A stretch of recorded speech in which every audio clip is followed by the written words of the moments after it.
आज आपण 1 किलोच्या प्रमाणात सुकी कलेजी कशी बनवायची ते बघूया। आज कलेजीच्या चवीमध्ये दुप्पट भर पडलेली आहे, कारण खोबऱ्याचं जे वाटण आहे ते पाट्यावर खसा वाटलेलं आहे।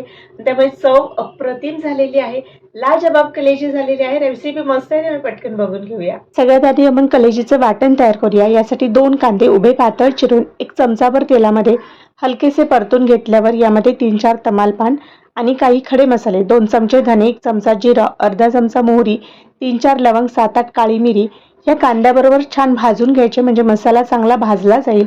यातच 2-3 हिरव्या मिरच्या सुद्धा मी परतवून घेणार आहे।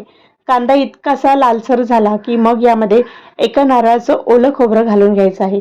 खोबऱ्याचं प्रमाण तुम्ही कमी जास्त करू शकता।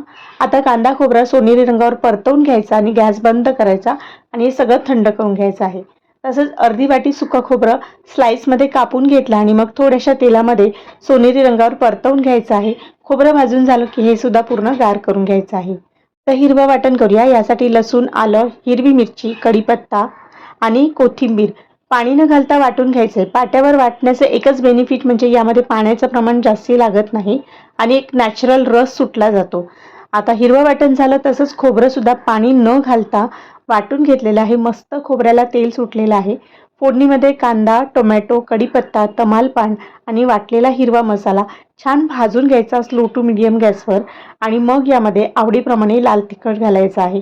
तर मी इथे 4 चमचे लाल मालवणी मसाला घालून घेणार आहे आणि मसाला घातल्यावर थोडीशी हळद घालायची आणि स्लो टू मीडियम गॅसवर या मसाल्याला तेल सुटेपर्यंत छान परतवून घ्यायचं आहे।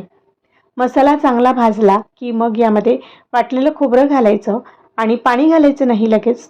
अगदी हे मसाल्यामध्ये छान मिक्स करून घ्यायचं आणि गॅस बारीक ठेवायचा। यावर झाकण ठेवून मस्त तरी सुटेपर्यंत याला भाजून घ्यायचं आहे। मसाला चांगला भाजला ना की कलेजीला खूप छान टेस्ट येते। आता मसाला चांगला भाजल्यानंतरच यामध्ये कलेजी घालायची, चवीपुरतं मीठ, पुन्हा मिक्स करायचं।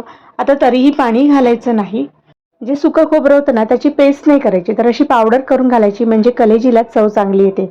तर ही माझ्या मैत्रिणीची खास टिप आहे, तुम्ही सुद्धा फॉलो करून बघा। सगळं मसाल्यामध्ये छान मिक्स झाल्यानंतर यावर झाकण ठेवायचं आणि झाकणामध्ये पाणी ठेवायचं आणि कलेजी छान शिजवून घ्यायची आणि मग पाणी लागलं तर ते झाकणातलंच पाणी त्यामध्ये ओतायचं आणि ही घ्या गरमागरम तर्रीदार आणि झणझणीत अशी कलेजी तुमच्यासाठी तयार आहे। रेसिपी तुम्ही सुद्धा करून बघा। चपातीसोबत, भाकरीसोबत, भातासोबत कशीही खा, चवीला अप्रतिमच लागणार आहे। त्यामुळे रेसिपी नक्की ट्राय करा आणि कशी झालेली आहे कमेंटमध्ये सांगायला विसरू नका आणि छान रेसिपीसाठी लाईक, शेअर, सबस्क्राईब करा।